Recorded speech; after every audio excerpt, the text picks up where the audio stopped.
여러분 안녕하십니까, 백운기입니다. 투표 다 하셨지요? 우리 정의리원들 투표는 지난 금, 토 이틀간 사전투표였지요. 모두 1심, 2심에서 심판 잘 하셨을 줄 믿습니다. 불가피한 사정으로 못하신 분들 아직 최종 심판일이 남아있으니까요. 그때 심판하실 기회를 드리도록 하겠습니다. 31.3% 총선 사상 역대 최고 사전투표율이 의미하는 바가 과연 무엇일까요? 이날만을 기다렸다는 국민들, 이미 심판은 내려졌습니다. 심판을 당해야 할 세력들이 마지막까지 발악을 하는데 우리는 이제 더 이상 속지 않습니다. 그리고요, 이번 심판의 피고인석에 앉혀야 할 것들이 하나 더 있습니다. 저 쓰레기 같은 종편들입니다. 오늘 아침 한 종편이 4월 10일 총선 하루 전날이 한동훈 생일이라고 소개를 하던데요. 이게 뭐 하는 짓입니까? 그래서 어쨌다고요? 한동훈 생일이 4월 9일인데 어쨌다고요? 저것들도 다 정리해야 됩니다. 생방송 백운기의 정치 1번지 출발합니다.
예, 월요일 아침 함께 하실 세 분 패널 소개합니다. 김성환 시사평론가, 김정욱 전 민주연구원 부원장.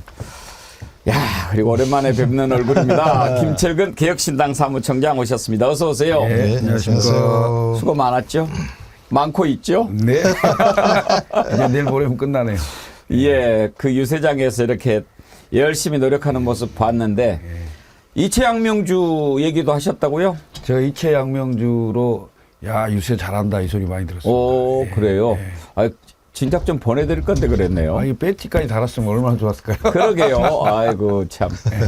어때요? 그 개혁신당 초반에 기세가 좀 등등했는데, 여론조사 나오는 것 보면 그런 처음 기대만큼 안 나오는데 이유가 어디에 있다고 보셨나요? 근데 어제 제가 동탄 갔다 왔거든요. 동탄에 오후 4시, 6시, 8시 일요일 날이니까 동탄의 이제 대표적인 명소가 호수공원 아니에요? 예. 그 호수공원에서 이제 4시에 유세를 했는데 제가 좀 일찍 갔어요. 일찍 갔더니 1번 후보가 유세를 하고 있더라고요. 네. 그러니까 공영훈 후보가 이제 정세균 총리 와갖고 유세를 같이 하고 있던 걸 봤고, 그리고 4시에 이제 이준석 후보, 이준석 대표 유세가 있었는데 유세 열기로 보면 한 100배 정도 차이 나더라고요. 그러니까 그 몰려오는 인파나 그다음에 사진 찍으려고 기다리는 사람이나 이런 거를 봤을 때는 현장 분위기로는 이준석 당선으로 보이던데, 근데 이제 거기 오신 분들이 전부 동탄 분들이 다 와서 그렇게 했으면 당연히 그럴 거라고 생각했는데 모르겠습니다. 제가 지금 여론조사 깜깜이 직전에 이준석 대표가 31%, 그다음에 공영은 40%, 이제 한 자리 숫자 차이까지 들어왔거든요. 예. 근데 기세로 보면 5일 정도면 충분히 박빙의 신승은 가능하겠다. 예. 이런 느낌은 받고 왔습니다. 예. 그래요. 목이 많이 쉬셨는데 끝까지 네. 최선을 다하시길 네. 바라고. 하나 오늘 나오신다고 그래서 좀 물어보고 싶은 게 있는데요. 지금 개혁신당은 범여권입니까? 범야권입니까? 야권이죠. 야권입니까? 아, 그럼요. 그러면 선명한 야당이죠. 만약에 네. 이번에 범야권 세력이 200석이 넘는다든지 그렇게 되면 저는 곧바로 윤석열 탄핵 바람이 불 거라고 보는데 개혁신당도 그 탄핵에 합류할 생각이 있습니까? 뭐 우리 당원들 사이에서는 가을 대선도 얘기하는 사람도 있더라고요. 그래요? 나 그게 궁금했어요. 자, 오늘 한번 그런 내용을 짚어봅시다. 금, 토 이틀간 사전투표를 많이 했는데요. 몇 분 소개를 좀 해드리죠. 이문화님. 저는 67세 젊은 할머니입니다. 손주가 있으시니까 그렇지만 요즘에 67세 할머니라고 안 부르죠. 뭐 새벽에 기상해서 95세 친정엄마 모시고 사전 한 표 간절히 기도하는 마음으로 친정엄마께서도 한 표 주권 행사하시고 노치원에 보내드리고 6살 먹은 손주 어린이 집에 보내고 열심히 사는 젊은 할머니입니다. 항상 백운기님께서 함께 하시는 방송 듣는 날로 대한민국 이 나라를 위하여 열심히 살겠습니다. 많이 많이 감사합니다. 이문화님 제가 감사합니다. 예, 제가 이 이치항명주 디퓨저 보내드리도록 하겠습니다. 저희한테 이메일 남겨주시고요. 파리에서 오신 분이 계세요. MUGUET. 제가 불어를 할 줄 몰라서 이게 분명히 파리에서 오신 분이라 불어일 거다 생각하고 사전을 찾아봤더니 맞더라고요. 불어로 미괴라고 하는데 미괴의 뜻이 은방울꽃이라는 뜻도 있고 멋쟁이 젊은 남자 뭐 이런 뜻이 있더라고요. 아마 멋진 젊은 남자신가 봐요. 미괴님이 와우 드디어 본방 입장하는 파리의 정어리언 12시간 날아와서 지난 주말 그동안의 울분과 갈증을 선거로서 삭히니 와야 했던 이유가 분명해졌습니다. 유럽에선 시차상 본방 사수가 어렵지만 유럽 곳곳의 정어리언 분들께도 함께 응원합니다. 감사합니다. 미개님. 이렇게 또 파리에서 12시간 날아와서 투표를 하셨군요. 감사드립니다. 오늘 본방 함께 해주시니 더욱 힘이 납니다. 그리고 지난주 금요일 날 보내셨는데 좀 늦게 와가지고 제가 소개를 못 드린 분인데요. 동래호구 룬 아이디 쓰시는 분인데 슈퍼챗 10,000원 쏘시면서 저는 사회복지사입니다. 제가 담당하는 96세 어르신께서는 이대로는 나라 망한다고 반드시 윤건희 부부 끌어내야 한다며 투표하러 가신다고 하시고 85세 어르신은 오늘 일어나자마자 투표하러 가시겠다고 어제부터 벼르고 계셨습니다. 이런 어르신들이 계시니 이 나라가 지켜졌다고 생각합니다. 존경스럽고 감사합니다. 이런 글 보내주셨는데 감사드립니다. 이렇게 또 의식이 있는 그런 어르신들 모시고 있는 것도 기쁜 일이죠. 한두 분만 더 소개를 해야 되겠네요. 대파 한 단 800냥 13남매 중 막내 60살 됐습니다. 104세 아버지, 102세 어머니, 손자 20명, 증손자 27명, 고손자 3명과 함께 온 가족 사전투표 완료했습니다. 우와. 대단하다. 대단하십니다. 대가족 출동에 인기가 짱이었네요. 바꿔보자고요. 대파 한 단 800냥님 이럴 때는요. 기념사진 하나 좀 같이 보내주세요. 이야 정말 104살 드신 아버지, 102살 드신 어머니, 손자 20명, 증손자 27명. 얼마나 복 받았는지요. 보수형님 TV 벌써 슈퍼챗 20,000원 쏘시면서 이만하면 정권 심판 선거, 대파 선거, 대파 대통령을 파면한다. 예. 오늘 또 많은 글 올려주십시오. 여러분들이 만들어가는 백운기의 정치 1번입니다. 자, 사전투표가 총선 사상 역대 최고치로 끝났는데 31.28%, 31.3이죠. 김성한 평론가 그렇지만 지난 대선 때보다는 좀 낮았어요. 네, 대선 때보다는 한 5%포인트 정도 낮았는데요. 예. 보통 이제 대선 투표율이 70% 후반대를 기록하고 있잖아요. 근데 총선 같은 경우에 지난 21대 총선 투표율이 66.2%로 제일 높았었거든요. 그러니까 대선 때에 비해서 한 9에서 10%포인트가 총선은 투표율이 낮다는 걸 감안하면 지금 사전 투표율이 이렇게 31.28%까지 나왔다는 건 굉장히 높은 투표율이다. 이렇게 봐야 될 것 같고요. 뭐 일각에서는 양쪽으로 다 결집했기 때문이다.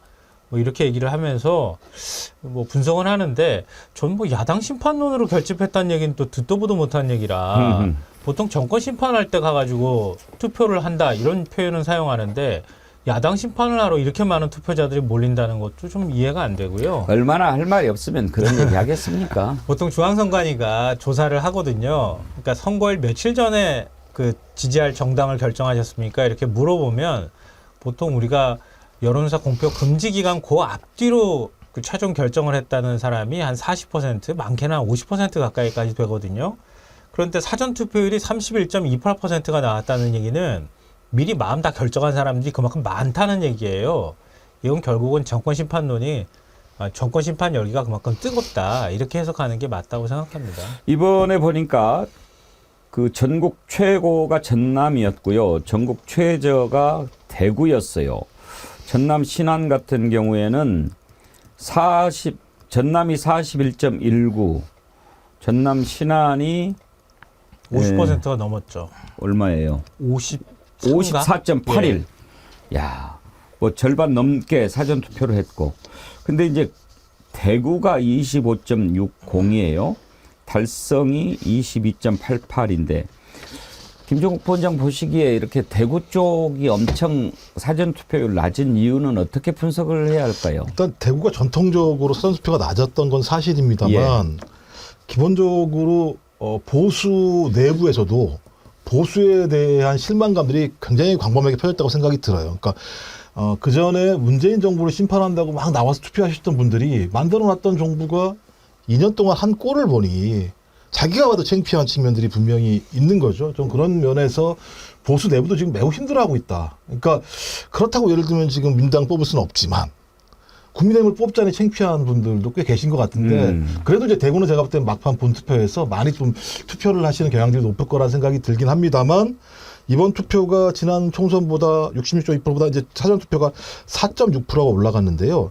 선관위가 조사를 하니까 대체적으로 20대에서는 그 반드시 투표층의 마이너스 5.9%, 그다음에 21대는 마이너스 6.5% 정도가 실제 전체 투표를 하셨더라고요. 근데 이걸 기준으로 해보면 이번에 72.4%나 73%가 나온다는 얘기거든요. 저는 이 정도면 양 진영 을 지지하는 유권자 플러스 중도층이 대거 지금 나오고 있다라고 설명할 수밖에 없는 거예요. 그러면 중도층이 어떤 성향입니까? 대체적으로 그 중에 3분의 2 정도는 정권 심판론을 어떤 지향하는 이런 흐름들이 분명히 있기 때문에 이번 선거는 누가 뭐라고 하더라도 정권 심판 선거 그다음에 보수가 자기의 보수 정당을 찍기 어려운 선거 이 두 가지가 아마 함축적으로 드러나고 있지 않나 이런 생각이 듭니다. 저도 대구 지역 낮은 투표율 좀 이해합니다. 이해합니다. 이번에 정말 더 큰 깨달음으로 투표를 했으면 하는 바람은 있었습니다만 백야님께서 방금 이런 글 보내주셨네요. 백야. 60대 중반의 대구 남자입니다. 평생을 보수로 살아왔는데 배공기 정치 1번지 처음 시작부터 한 번도 빠지지 않고 보다 보니 이번에는 다른 곳을 찍고 왔습니다. 감사합니다. 앵커님. 덕분에 투표에 진심으로 참여하고 왔습니다. 예, 뭐 제가 선택에 영향을 미쳤다는 것보다 다만 우리가 좀 깨어 있어야 한다. 이번에는 뭐를 판단해야 되는지 기억해야 된다. 그런 말씀을 항상 드리지요. 김철근 총장님, 지난번 지방선거 때 광주 전남이 아주 투표율이 낮았거든요. 그때 이제 어떤 무관심 이런 게 보였는데 이번에는 사전투표율 가장 높은 것. 이것은 이번 정권 심판이라고 하는 것이 확실했기 때문에 그런 게 아닌가. 근데 대구에서는 심판을 하기는 해야 되는데 또 뭐 좀 껄쩍지근한 것도 있고 이런 게 아니었을까 싶어요. 전 투표율 높을 줄 알았어요. 그래요? 네. 사전 투표율이? 네. 현장의 분위기도 그렇고요. 실제로 이제 유세나 이런 걸 해보면 느낌이 좀 다르거든요. 근데 굉장히 선거에 관심이 많고요. 그 다음에 어차피 이 선거라는 게 기본적으로 정권에 대한 심판이거든요. 그러니까 정권에 대한 심판이고 야당은 심판을 하자 그러고 여당은 그걸 방어하는 거잖아요. 근데 여당이 하는 주장이 야당을 심판하자고 그래요. 이게 좀 말이 좀 안 되는 얘기거든요, 사실은. 여당 입장에서 보면 득점할 수 있는 게 많습니다. 사실 기본적으로 경제, 민생, 외교 이것은 정책과 메시지와 그다음에 예산을 투입을 해서 결국 여당이 할 수 있는 일이거든요. 등 따시고 배부르면 국민들이 여당을 대통령을 안 좋아할 수가 없어요. 근데 물가 안 좋고 경기 안 좋고 경제 엉망이고 그리고 앞으로 살 날도 걱정이에요. 뭘 먹고 살아야 될지 모르겠어요. 이런 거에 대한 얘기는 않고 난데없는 무슨 뭐 빨갱이 잡자 586 심판하자 이런 얘기하는 그 선거를 한다 그러면 국민들이 여당을 보고 찍어줄 이유를 찾지를 못하는 거예요. 제가 오늘 이 배지를 달았잖아요. 예. 이채 양명주를 현장 유세에서 얘기를 하잖아요. 예. 그 유세 듣는 분들이 전부 고개를 끄덕거려요. 예. 예? 자, 이런 정부를 그대로 둬야 되겠느냐. 그럼 민주주의에서는 결국은 선거를 통해서 심판할 수밖에 없는 그런 열기들이 현장에 보니까 굉장히 많이 느껴졌고요. 예. 저는 아마 전체 투표율도 앞자리가 7자를 그리지 않을까. 그렇죠. 네, 그럴 가능성이 70% 넘을 거라고 네, 보고 높다고 봅니다. 현장을 뛰어보셨으니까 제가 궁금한 거 하나만 더 여쭤볼게요. 국민의힘 100석 넘을 것 같습니까? 저는 오래전부터 100 이하를 얘기해왔던 사람입니다. 이 방송에 와서도 얘기를 했을 건데요. 그랬나요? 네, 100석 그때는 이하를 실감나게 못 들었나 봐요. 네, 100석 이하를 예측을 오래전부터 했고요. 예. 민주당 계열의 정당은 100석 이하를 해본 지가 많죠. 왜냐하면 새정치국민회의, DJ의 새정치국민회의도 79석을 했고요. 그다음에 손학규 대표가 통합민주당에도 83석을 했고, 민주당 계열이 과반을 넘었던 게 17대 총선부터 과반을 넘었습니다. 노무현 탄핵의 역풍으로 과반을 넘었던 거고, 보수당 계열은 지금까지 100석 이하를 해본 적이 한 번도 없습니다. 지난번 총선이 최하였는데 103석이었어요. 그런데 제가 보기에는 이번 총선이 100석 이하가 될 가능성이 있습니다. 이유가 뭐냐면 수도권은 지난번하고 비슷해요. 지난번 총선 122석, 수도권 122석 중에 16석 했거든요. 보수당 계열이. 그런데 이번에는 이 수도권에다가 PK가 무너지고 있어요. 예. 이른바 낙동강전선에 이상이 생기면서 그 103석 했을 때보다 상황이 더 안 좋다. 이렇게 보여지면 저는 90석 중반 정도로 예측이 되는데 그럴 가능성이 상당히 높다. 물론 이제 비례 다 패가지고 말이죠. 그렇습니다. 이제 마지막에 지금 이제 보수 읍소 작전과 그다음에 그 보수 세력의 총단결, 총결집 이런 것들이 약간의 변수가 될 수는 있겠습니다만은 그렇다 하더라도 100석을 넘기 쉽지 않을 것이다. 이렇게 보여집니다. 저는 이번에 범야권 200석 이상 이렇게 얘기를 하는데 사실은 이렇게 표현하나 저렇게 표현하나 마찬가지지만 제 개인적으로는 이번에 어찌됐든 국민의힘이 100석을 넘기면 안 된다. 이렇게 생각합니다. 왜? 그래야 우리 민심이 무언가를 확실히 보여줄 수 있기 때문에. 그러니까 이번에 민심은 저는 야권의 승리 이렇게 보려고 하지 않습니다. 저들에 대한 심판 이게 이번 총선이다. 그렇게 생각하기 때문이죠. 그래서 저 세력에게 죽자 사자 지지하는 30%는 있으니까 그걸 어떻게 하겠습니까? 제가 토요일 날 어떤 사람을 만났는데 그 사람이 한숨을 쉬면서 그런 얘기를 하더라고요. 나는 정말 이해가 안 돼.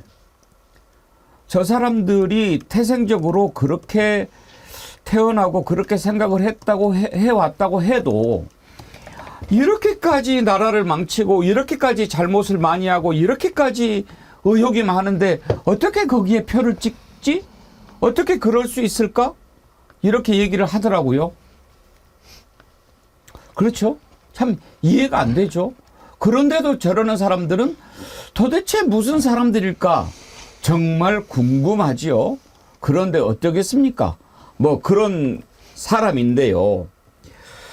심판의 날림 21,500원.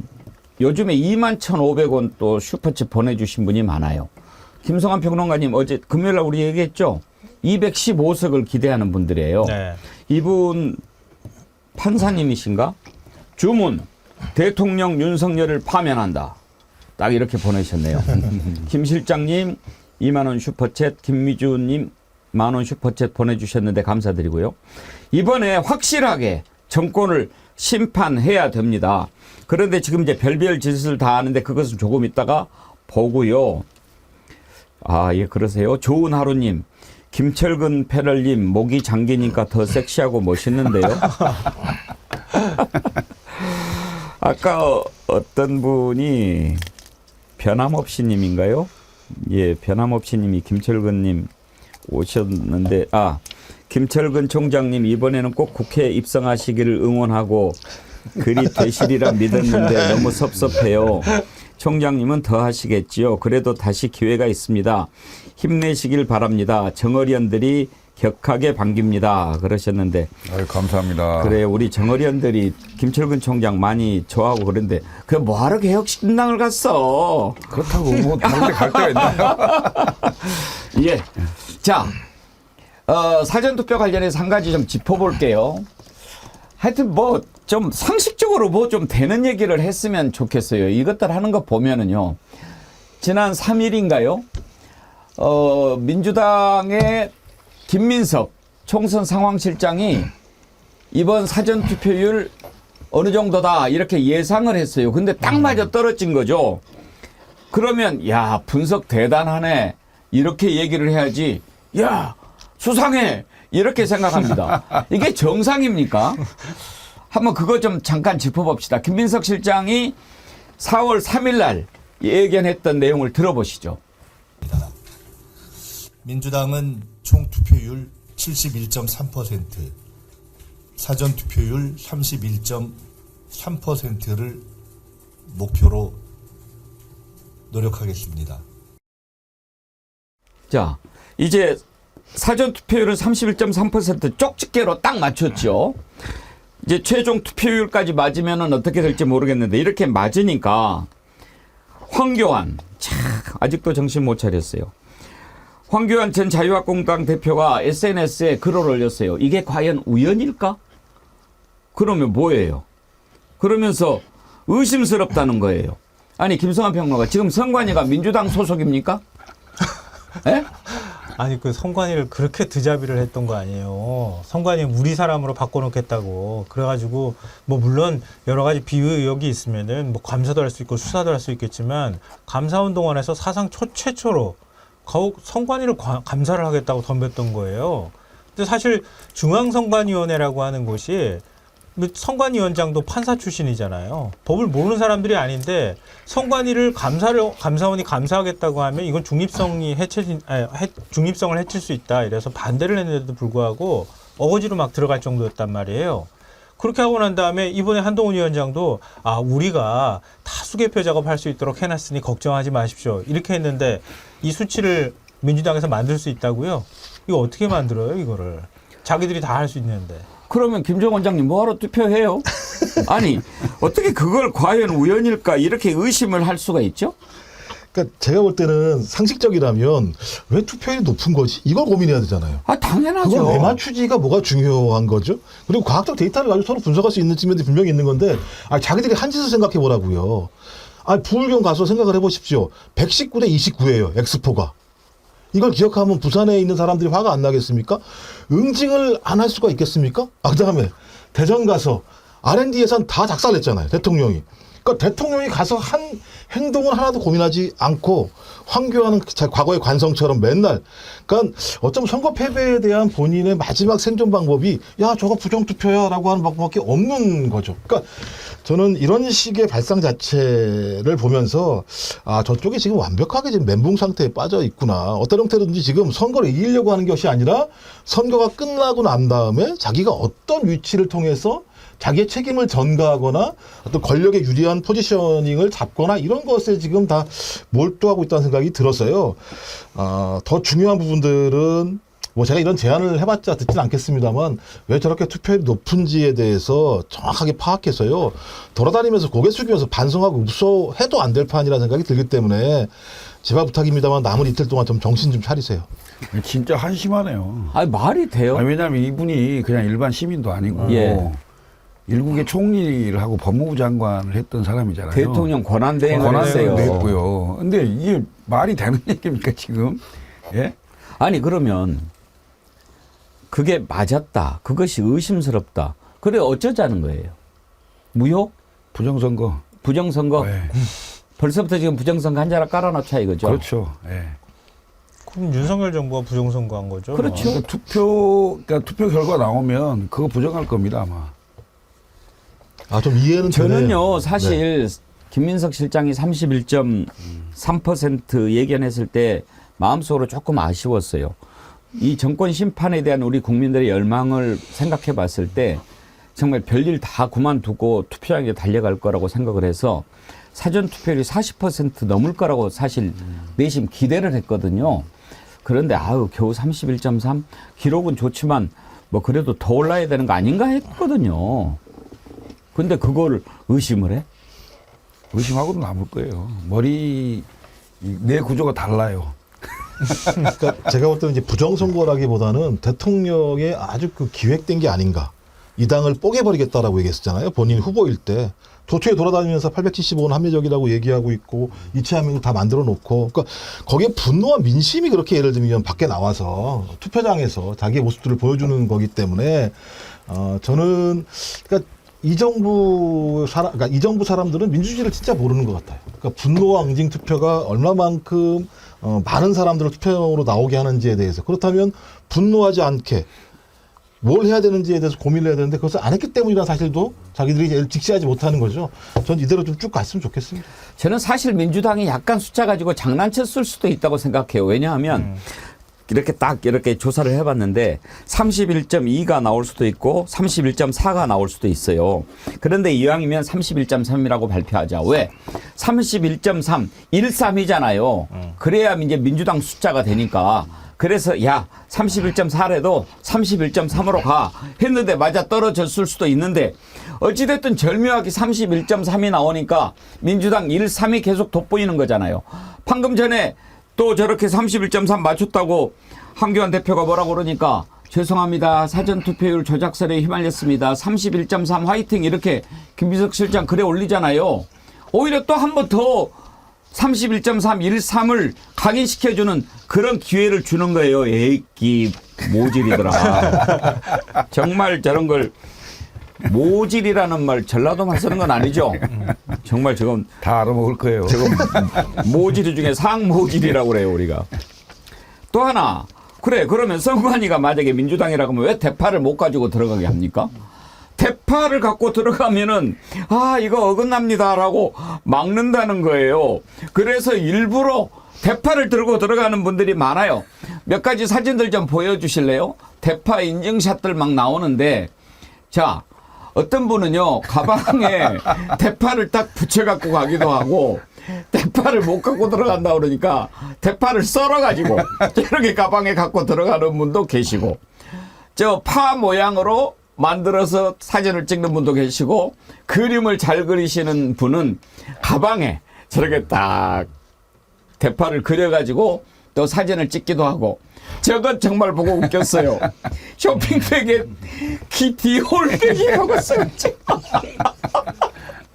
그러면 김성한 평론가 디올백은 갖고 들어갈 수 있나요?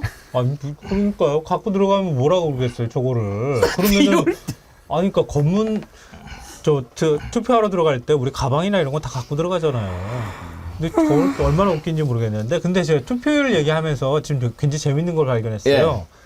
다 부정투표일 가능성이 높아요. 아까 황교안 전 대표 얘기로는. 왜냐하면요. 19대 대선 사전투표율이 26.06이었어요. 20대 대선이 36.93이었어요. 뒤에 6자로 다 붙어요. 26, 36. 근데 지난 21대 총선이 사전투표율이 얼마였는지 아십니까? 26.29였어요. 예, 수상한데요. 뒤가 6자잖아요. 그러니까 만약에 민주당에서 예측한다고 하면은 제가 볼 때 한 5% 더 했을 것 같아요. 26이나 여기에서 5 더하면은 31 나오거든요. 그러니까 한 5 정도면 5%만 투표를 올랐으면 좋겠다 이렇게 생각했을 것 같아요. 그야말로 하나님 감사합니다예요. 하늘이 우리를 보호하신 거예요. 아이, 저런 생각을 갖고 있는 사람이 잠시나마 대통령 권한대행을 하고 있었다니 나라가 어떻게 될 뻔했습니까? 어떻게 민주주의 대한민국의 가치를 지킨다고 하는 사람이 저런 생각을 하냐고요. 말이 됩니까? 아이고 정말 큰일 날 뻔했습니다. 근데 여하간 그 가짜 디올은 들고 하셔도 아무 상관이 없습니다. 이수정 후보 말에 의하면 가품일지 모른다고 얘기했었으니까 아까도 말씀하신 것처럼 저는 4월 10일 날이 되게 재밌을 것 같아요. 4월 10일 날 많은 국민들이 어떤 예를 들면 아이디어를 가지고 가서 투표장에서 사람들 지금 20대 30대 같은 경우는 거의 놀이처럼 한다는 거잖아요. 지금 저거 관련해서.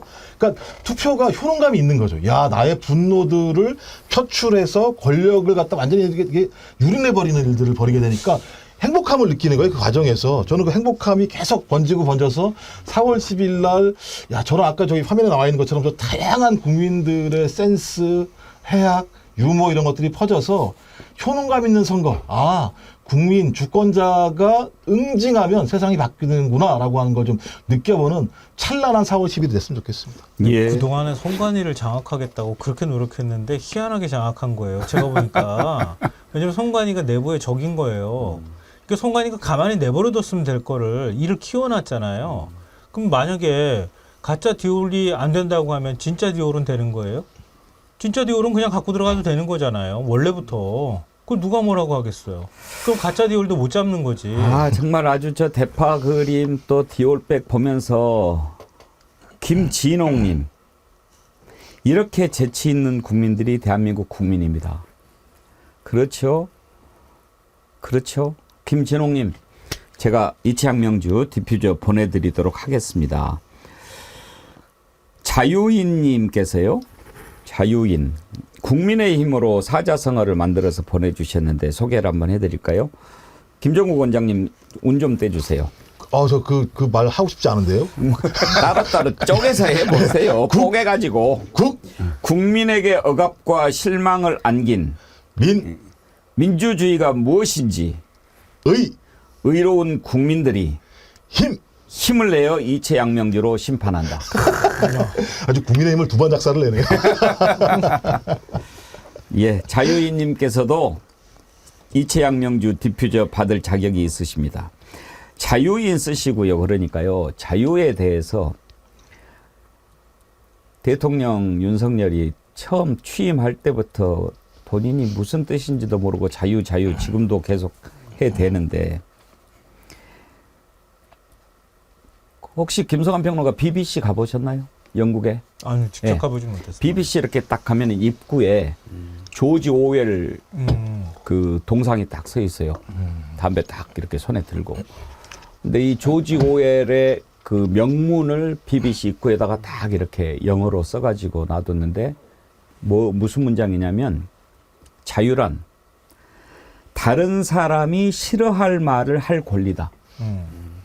이게 딱 써져 있어요.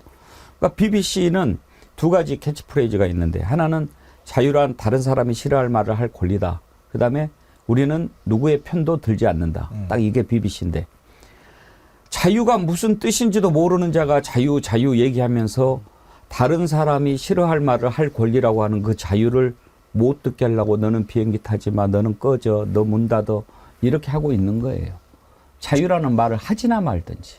입도 막잖아. 그러니까 입틀막, 귀틀막, 밭틀막. 아니 지금 이제 복면가왕 틀막도 했다는 얘기 나올까?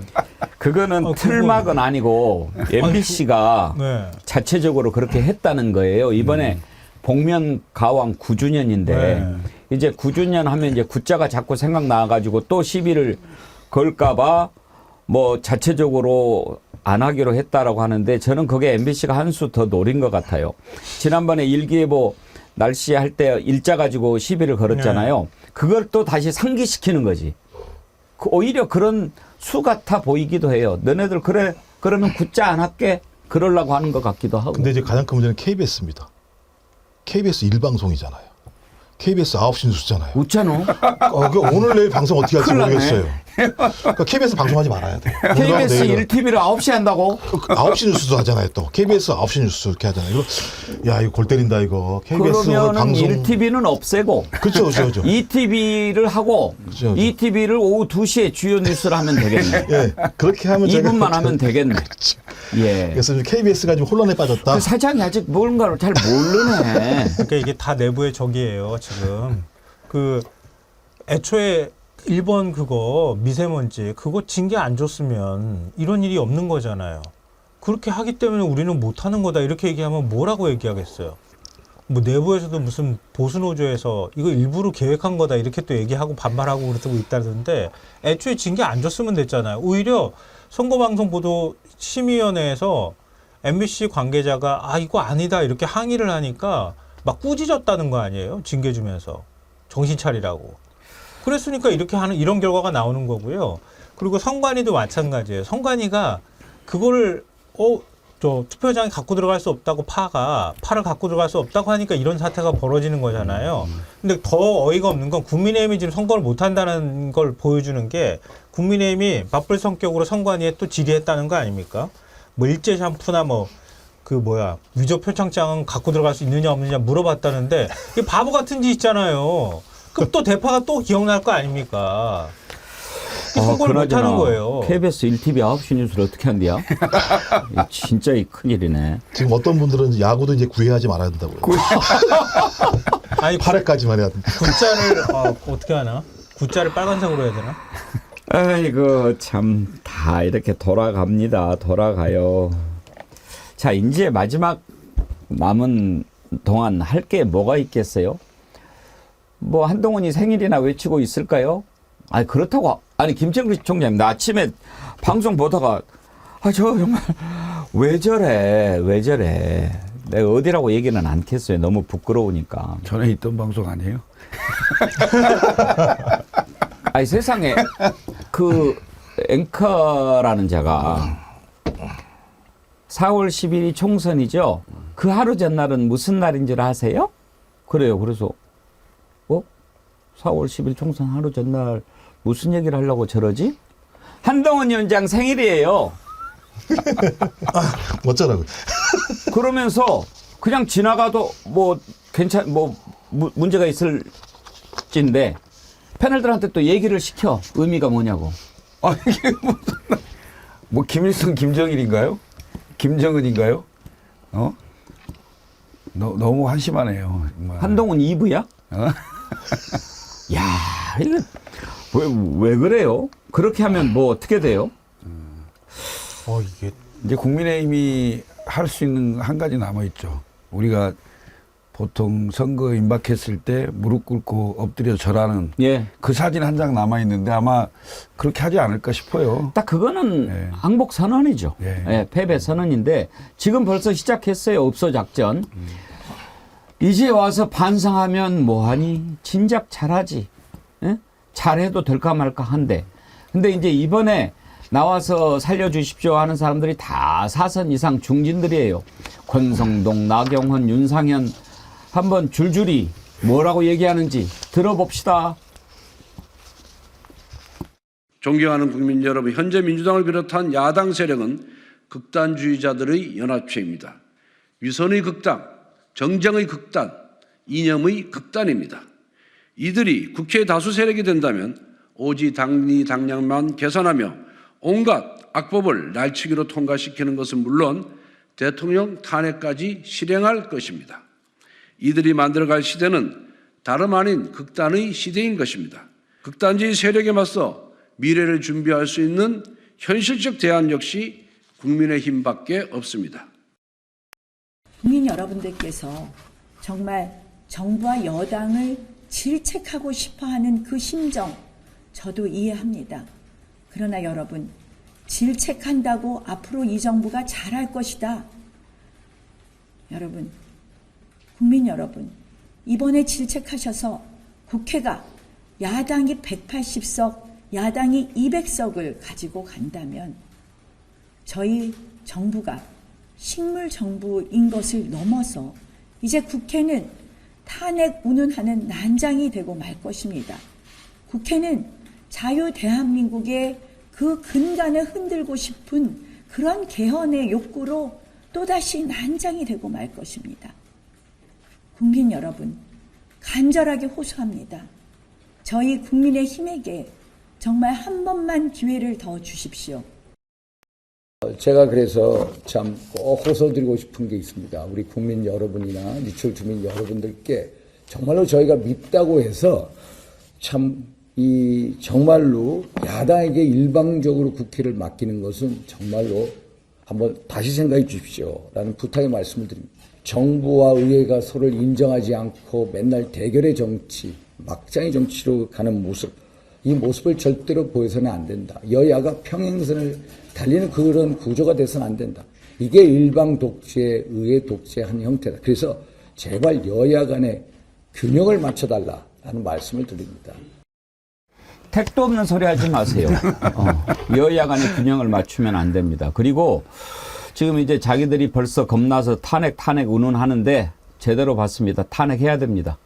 탄핵해야 됩니다. 왜? 나라가 살아야 되니까. 어떻게 저런 사람을 저 자리에 계속 놔둘 수 있습니까? 나라 망하는데. 아니 선거 끝나는 대로 곧바로 탄핵 운동해야 되는 거 아닙니까? 김철근 총장. 제가 보기에는 지난 2년 동안 뭐 했나 싶어요. 윤석열 대통령이 당선되고 그것도 0.73%로 당선이 돼서 대선 승리의 연합군들이 있었을 텐데 실제 그 연합군들을 다 쳐낸 거잖아요. 그 쳐내는 과정에서 지금 얘기하고 있는 권성동 의원 뭐 했나요? 체리따봉 받고 내부 총질러 뭐 그 얘기 하고 있었지 않았나요? 그다음에 윤상현, 나경원 다 뭐 했나요? 지금까지 대통령에 맞서서 얘기해 본 적 있습니까? 대통령에 맞서서 당신 잘못하고 있다. 이렇게 가서는 절대 총선에 이길 수 없다. 바꿔라. 이런 얘기 안 했지 않습니까? 안 하고 무서워서 입 막고 고개 숙이고 그러고 나서 이제 막상 선거 와보니까 도저히 안 되겠다. 이제 와서 얘기하면 뭐합니까? 이게 됩니까? 저는 안 된다고 봐요. 백약이 무효다. 결국은 심판을 당할 수밖에 없는 상황에 와 있다. 이렇게 보여집니다. 그리고 선거 결과가 나와봐야 알겠습니다만은 선거 결과 직후에 정말로 많은 국민들이 그 결과를 보고 뭔가 조치를 취해야 되지 않겠냐 이런 생각을 많이 하지 않을까 싶습니다. 예. 근데 김종원 원장님 지금 저기에서 주목할 만한 게 권성동인데 강원도 아니에요? 강원도죠. 강원도도 위험한가 봐요? 강원도 제가 볼 때 안 위험한 데가 없을 거라 생각이 들고 예. 특히 예를 들어 도시 지역 같은 경우는 더 심각한 양상의 정권 심판 바람들이 불고 있는 측면이 있고요. 그나마 강원도가 좀 국민의힘에게는 유리했죠. 유리한 지역이라는 생각이 드는데 다니면 다 듣는 얘기 아니겠습니까? 니들이 한 게 뭐가 있어? 아니 강원도 주민들이라고 의식 없을 거예요. 왜 나한테 오히려 더 강원도에 힘이 있는데. 왜 나한테 표를 달라고 해? 라고 얘기할 것 같고요. 잘 생각해 보십시오. 조국 혁신당의 조국 당대표가 3년은 너무 길다는 얘기가 나면서 팍 폭발해버립니다. 이제 딱 들어온 거죠. 야, 이 정부를 우리가 이번 선거에서 잘못 투표하면 3년을 더 봐야 된다는 생각이 들면서 이거 안 되겠구나라고 하는 응징투표가 벌어지는 측면들이 분명히 있고요. 말씀하신 것처럼 만약에 그동안에 국민의힘 내부에서 소위 간하는 자들이 있었다면 말씀하신 것처럼 이러시면 아니 되옵니다.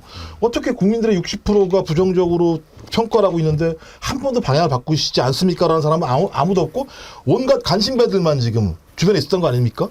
거기서 권력을 나눠먹으려고 하는 하이에나들만 있었던 거죠. 좀 그런 측면에서 국민의힘은 체질을 바꾸기 어렵다. 이렇게 앞으로 간다고 하더라도 그다음에 전면적으로 정치 시스템을 바꾸지 않으면 지금의 이 기존 체제에서 이런 시스템이 나온 거잖아요. 이런 정부가 나온 거잖아요. 좀 그렇다면 이런 정부가 다시 나오지 않게 하는 것이 이번 총선의 민의 아니겠습니까? 그럼 저는 그 민의에 맞게 그것이 탄핵이든 아니면 개헌이든 뭐든지 예를 들면 시스템을 바꿔서 저도 윤석열 정부 같은 예를 들면 독단적이고 무능한 정부가 나오지 않게 하는 것은 민주주의를 발전시키는 거죠. 그리고 그걸 해야 되는 거죠. 대신 선거 이후에 다시 또 민의를 모아야겠죠. 어떤 방향으로 가야 되는지에 대해서는. 하여튼지 선거 딱 압승해가지고 윤석열 한동훈 출국금지 시켜야 된다. 이런 글들이 막 올라와요. 네. 출국금지 시켜야죠. 그동안에 잘하지. 잘하고 좀 저러지. 선거 없을 줄 알고. 어떻게 선거가 없어요? 선거가 시험이 있는데. 있을 줄 알았으면 이렇게 안 놀았을 텐데. 아니, 놀다 보니까 시험이네. 늘 똑같은 패턴이라고 언론에서도 얘기를 해요. 왜냐하면 이번에 이종섭 대사 내보내고 그 뒷수습하는 모습이나 의대 정원 뭐 늘리겠다고 했을 때 뒤에 뒷수습하는 모습이나 한치도 다를 게 없어요. 똑같아요, 패턴이. 대통령이 고집 부리고 나중에 가가지고 여론 안 좋아지니까 뒤에 급하게 수습하느라고 수습하는데 수습은 안 돼. 이게 계속 똑같은 패턴이 반복되는 거예요. 국정 운영을 하는 데 있어서도 똑같잖아요. 이걸 계속 아마 임기 내내 반복할 가능성이 매우 높으니까 국민들이 이번에 아까 제가 뭐 야당 심판론도 얘기했지만 그게 어이가 없다고 하는 게 학술적으로도요, 정권 심판, 정권 견제론과 지원론에 대해서만 얘기를 하는 거지, 야당 견제와 야당 심판, 뭐, 야당 지원, 이런 거에 대해서 얘기하지는 않아요. 근데 지금 그걸 지금 얘기하고 있단 말이에요.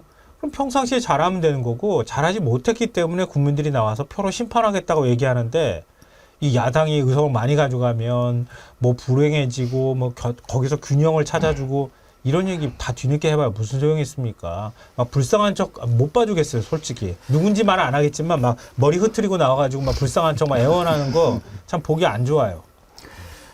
존경하고 사랑하는 정어리원 여러분, 압승 이런 거 문제가 아닙니다. 승패 중요하지 않습니다. 무조건 200석 넘겨야 합니다. 그리고 저자들에게 100석 이상 주면 안 됩니다. 그러면 별로 의미 없습니다. 뭐 이기면 뭐 합니까? 뭐 이기는 것, 지는 것이 무슨 관심이 있습니까? 끝장을 내야 됩니다. 정리하지 않으면 아무런 의미가 없습니다. 바퀴벌레들 금방 뭐 살아납니다. 이번에 완전하게 밟아버리지 않으면 분명히 다시 살아납니다. 절박합니다. 저렇게 징징징 짜고 울면 또 마음 좀 약해지실 수 있죠. 눈물에 속아서는 안 됩니다. 이재명 대표 얘기 들어볼까요? 약자들의 고통스러운 눈물에는 동정할지라도 결코 잘못된 권력을 계속 누리려는 그들의 저 악어의 눈물에는 일말의 동정도 보내서는 안 됩니다, 여러분. 저라고 사과한다, 죄송하다, 잘못했다, 앞으로는 안 그러겠다 수없이 말해도 결코 속지 말아야 합니다. 김종원 원장님, 눈물 작전이 좀 효과를 거두긴 하나요? 아니요, 이게 한동훈 비대위원장이나 국민의힘을 보면 약간 좀 정신분열증 같은 게 있어요. 뭐냐면 범죄자 앞에서는 서서 죽겠다. 한쪽에서는 서서 죽겠다 그러고 한쪽에서는 예를 들면 고개 숙이겠다고 얘기를 하고 있고, 또 그다음에 한동훈 스스로 입으로 얘기한 겁니다. 대한민국이 망할 수 있다 이렇게 얘기했어요. 그 얘기는 뭡니까? 야당에 대한 정권 심판 여론이 더 높다는 거잖아요. 그래놓고 골든크로스가 일어나고 있다고 얘기를 하고 있어요. 그러니까 자기 입으로도 지금 무슨 얘기를 하는지 모르는 상황이 계속 멀어지고 있는 거거든요. 그러니까 제가 볼 때 멘붕이에요. 이 사태를 해결할 만한 국민의힘 내부의 단합된 힘도 없는 것이고, 그러니까 한동훈 비대위원장 말을 신뢰하지 않으니까 사선 다선들이 나와가지고 야, 읍소해야 돼, 고개 숙여야 돼, 이제는 이렇게 과거에 예를 들면 어떤 자기들이 막판에 어떤 역전이나 아니면 나름대로 자기가 어떤 패배를 상쇄했던 부분들의 전략을 들고 나오고 있고, 한동훈 비대위원장은 정반대 얘기를 하는 상황이기 때문에 저는 그만큼 국민들의 정권 심판 여론이 기존의 선거랑은 좀 다른 방식으로 작동하고 있는 거 아닌가.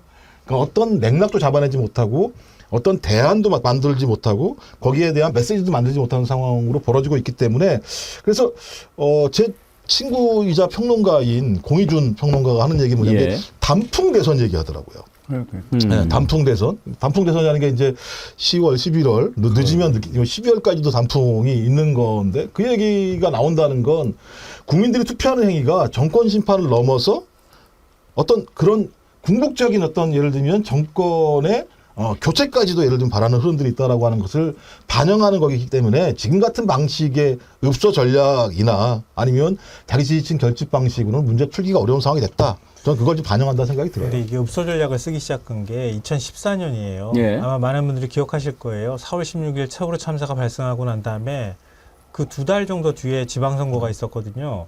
근데 세월호 참사 충격이 워낙 컸기 때문에 지방선거에서 참패한다는 소리가 나왔어요. 그래서 광화문에서 살려주십시오. 한 분만 더 도와주십시오. 이 눈물의 읍소 작전을 펼쳤는데 어찌됐든 간에 정권을 한 번 더 믿어주자 이렇게 좀 더 강했어요. 그래서 당시 2014년이니까 새누리당이 이겼죠. 그걸 한번 본 거예요. 그래서 2016년 총선 때 진박공천 막 하다가 나중에 가지고 안 되니까 다시 절하기 시작했잖아요. 그 이후로 계속 이렇게 패턴화되듯이 이렇게 읍소 전략을 쓰는데요. 이번에는 국민들이 그렇게까지 눈물을 흘릴 것 같아 보이진 않는다 이런 생각이 들고요. 아까 이재명 대표 발언하는 거 보면서 제가 느꼈는데 비정한 정부잖아요. 윤석열 정부. 이태원 참사 발생했는데도 가주 정말 진심으로 눈물을 흘렸습니까? 해병대 최상병 그렇게 숨졌는데 그 정말 진정성 있게 됐습니까? 오히려 그 사건 무마하고 사단장 책임 안 묻겠다고 해가지고 지금 이 사단을 만들어 놨잖아요. 그건 말고도 그러니까 오송 지하차도 참사했을 때도 마찬가지예요. 아무도 책임지는 사람 없었잖아요. 그렇게 힘들게 그렇게 억울하게 죽은 희생자들에 대해서 눈물 한 방울 제대로 흘리지 않았던 사람들이 선거 앞두고 난 다음에 눈물 쥐어짜면서 저 한번 도와주십시오. 이러면은 우린 뭐 탄핵당합니다. 이렇게 얘기하는 걸 국민들이 제 고지고대로 받아들이겠습니까? 오히려 눈물 흘려야 될 때 눈물 흘려야지. 그래야 그 진정성이 믿어줄 만하지 않겠습니까? 표 중에 제일 무서운 표가 뭔지 아세요? 어떤 표인가요? 동정표입니다. 동정표를 얻으려면 본인들이 기본적으로 약한 후보, 약세, 이게 뭐 언더독 전략이잖아요. 그런데 지금 집권당이 저렇게 한다는 것은 권력을 가지고 있는 사람들이 눈물을 흘리고 무릎을 꿇고 한다? 그리고 잘못했다고 얘기한다?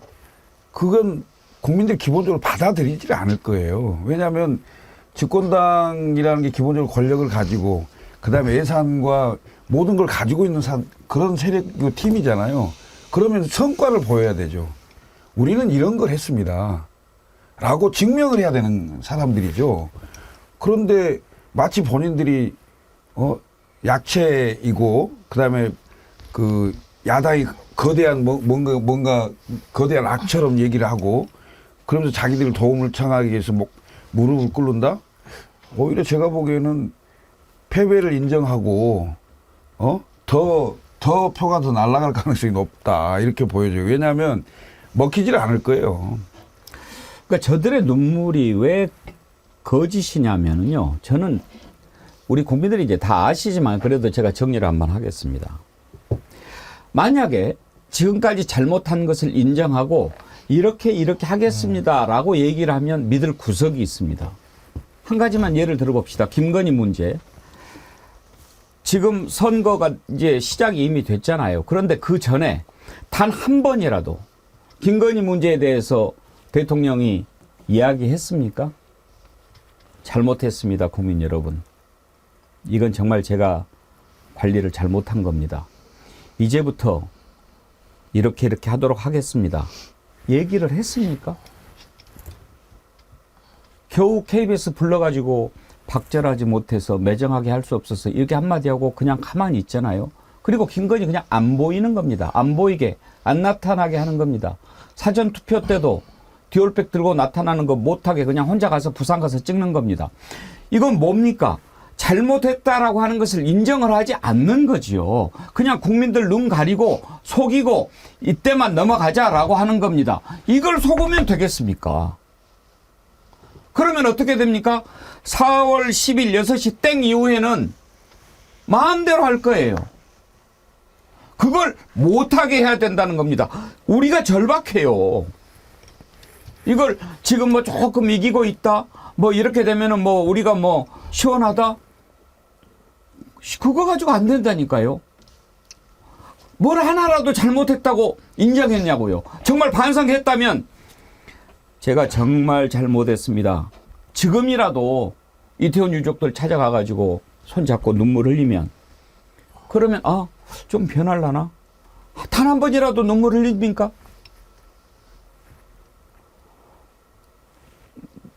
너네들 보자. 한번 보자. 뭐 일당 뭐 얘기했는데 만약 일당 되면은 그때부터는 뭐 나라 망하는 거고 안 돼도 어떻게 해서든지 100석 이상 버티면 한번 보자. 내가 갖고 있는 것 다 쓰고 죽을래. 이렇게 나올 거예요. 그래서 절대 100석 넘겨주면 안 된다고 제가 말씀드리는 거예요. 절박하게. 제가요 선거 끝나면 이렇게 흥분 안 할 겁니다. 선거 끝나잖아요. 예측컨대 고개 더 들고요. 캐비넷 열고요. 예. 그다음에 국회의원 당선자들 예. 전부 저 배지 떼려고 할 겁니다. 저도 그렇게 생각해요. 아마 그렇게 강공으로 나오지 아마 사정정국이 절대 반성할 사람 아닙니다. 상당히 길어질 가능성이 있다. 예. 이렇게 보여집니다. 예. 근데 며칠 전에 이제 보수신문 칼럼에 나왔던 내용인데요. 이제 마지막 쓸 수 있는 카드는 윤석열 대통령 대국민 사과밖에 없다. 이게 그 칼럼에 나왔어요. 예. 그러니까 오죽 다급하면 그렇게 썼겠어요. 그러니까 윤석열 대통령이 나오면 지지율이 떨어진다고 얘기하는데도 불구하고 계속 나타났잖아요. 계속 돌아다녔잖아요. 사전투표율 아까 말씀하셨던 것처럼 투표도 부산 가가지고 했어요. 그것도 강서 가가지고 했어요. 그것도 부상신앙 7부도 개장식을 하는데 6부도 할 때는 그때는 해수부 차관 갔다는 거 아니에요. 근데 굳이 일부러 일정 만들어서 내려간 거예요. 그리고 또 부산대병원 가가지고 또 뭐 이재명 대표 관련돼 있는 뭐 테러 그거 연상시키게 한다고 해가지고 병원에 가서 뭐 7천억 원을 뭐 지원을 하니 어쩌니 그런 소리를 한단 말이에요. 안 바뀌는 거죠. 그러니까 나는 아무 잘못 없다고 계속 얘기하고 있는 거예요. 근데 이런 상황에서 어설프게 의석을 가져가게 될 경우에는 아마 대통령은 그러니까 이런 오만한 태도가 나오는 거는 나는 그래도 내 자리를 지킬 수 있어라는 생각 때문이잖아요. 국민의 후보들은 읍소를 하고 있지만 그러니까 선거 끝나고 나면 계속 거부권 행사하면서 야당과 끊임없이 싸워가면서 아마 임기 마치려고 할 거예요. 그러니까 말씀하셨던 그런 논리가 등장한다고 저는 생각해요. 그러니까 오히려 정치 혼란이 더 심해질 거거든요. 대통령이 선거 졌다고 해서 아 야당 대표 이제 만나겠다. 좀 고개 숙이는 모습이나 이런 것들을 보일 가능성이 있다고 국민들이 생각하지 않는다는 거잖아요. 차라리 깔끔하게 끝내는 게 좋겠다 이렇게 아마 생각하는 것 같아요. 달콩이님 맞아요. 이태원 눈물 때는 최상병 눈물 때는 외면하더니 지들이 눈물 작전? 최정호님 국민들의 눈물은 내 몰라라 하더니 지들 뺏지 못할까 봐 엎드려 절하고 눈물 흘리는 그들의 마음에는 국민들이 없다는 것을 이제는 안 통합니다. 보수형님 TV님 눈물은 이태원 참사 유가족분들 앞에 가서 흘려라. 매일 새롭게님 힘들고 억울하게 죽은 국민들의 피눈물에 눈길 한 번 주지 않던 이 정부가 어디서 거짓 눈물로 표를 구걸합니까? 김건희의 조작 눈물이 생각나네요.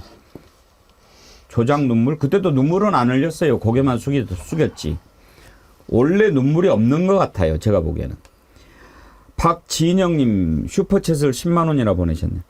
국민이 위임한 권력을 자신과 가족 그리고 주변 십상시들 권력에 아부하고 아첨하는 부역자들 반드시 심판해야 됩니다. 민주진영 박진영 교수 아니고 의사 박진영입니다. 의대 정원 문제 절대 속으면 안 됩니다. 심판합시다. 박진영님 박진영 교수 아니고 성형외과 의사 박진영입니다. 아 예 알겠습니다. 성형외과 의사 박진영님께서 슈퍼챗과 함께 보내주셨고요. 김 실장님도 10만 원이나 보내셨네. 자 윤석열이 얘기했던 국힘당 뽀개러 갑시다. 아자. 조사로서 조영래님 슈퍼챗 보내시면서 인정사정 볼 것도 없다. 윤석열 탄핵 심판 이후에 4월 10일 투표 1-3으로 정권 탄핵합시다. 예, 제가 이거 써줘서 읽는데 1-3 이렇게 뭐 읽어도 그러려니 하십시오. 지금 그 전에는 막 이제는 구구단도 없어질 듯 뭐 4월 10일 날 9호선은 운행 안 할 듯 1번 1호 지하철 1호선 9번 출구는 이제 막았나요? 뭐 그런 거. 보스 형님 TV 6,800원 68석 한동훈 택시비입니다. 근데 아까 골든 크로스 얘기를 했는데요. 골든 크로스 뜻이 뭔가를 알고 얘기하는지도 궁금하지 않아요? 한동훈 얘기를 먼저 들어볼까요? 저희 분석에 따르면 이 접전 지역에서 골든 크로스가 상당수 일어나고 있습니다. 여러분 나서 주셔야 합니다. 나서면 이깁니다. 저희를 지지해 주시고 응원해 주신 분은 역시 중심은 본투표입니다. 본투표에 나가 주셔야 합니다. 절대적으로 나와 주십시오. 그러면 이깁니다. 지금 골드크로스가 상당수 저희가 분석하기엔 이루어지고 있습니다. 나가면 이깁니다. 기가 죽지 마시고 나가십시오. 나가주십시오. 골든 크로스라고 그러는데 김성환 평론가 골든 크로스 뜻이 뭐예요? 골든 크로스 등요? 골든 크로스. 그러니까 원래 있었던 게 일종의 이제 교차하는 지점을 골든 크로스라고 표현하잖아요. 예. 그러니까 지금 국민의힘이 그동안의 열세였다가 다시 박빙 우세나 이렇게 전환했다. 이제 이런 뜻에서 아마 골든크로스를 얘기하는 것 같은데 저 영상 보면서 나가주십시오 막 이렇게 얘기할 때 그 옆에 와 함성 질렀던 후보가 국방부 차관이었던 신범철 오잖아요. 예.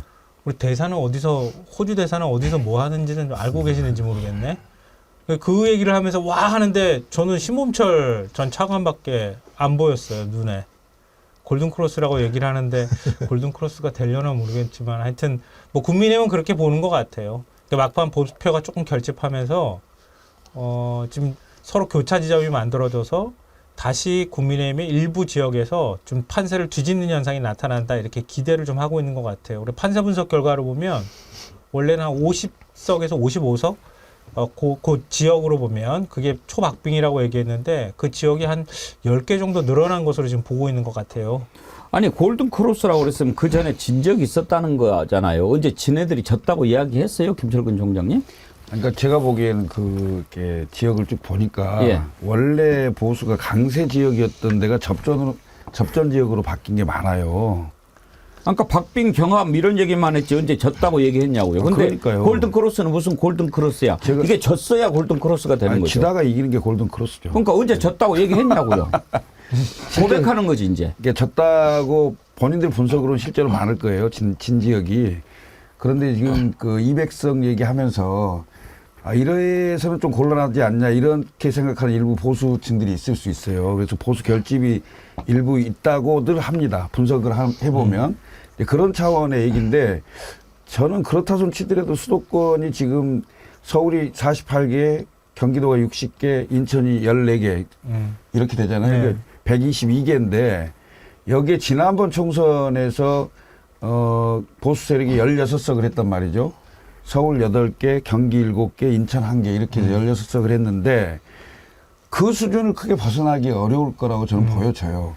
실제로 지금 서울 같은 경우도 뭐 언론이나 이런 그 지상에서 이런저런 얘기들을 많이 하는데 결국은 강남 3구를 제외하고는 거의 박빙이더라도 그 열세가 많을 거예요. 열세가 많은 상황이고 그다음에 수도권 경기도 남부 지역은 거의 불가능한 상황이고 북부 일부 지역도 원래 보수 세력이 강세인 지역들이 접전 지역으로 박빙화됐죠. 박빙 지역으로 많이 바뀌었어요.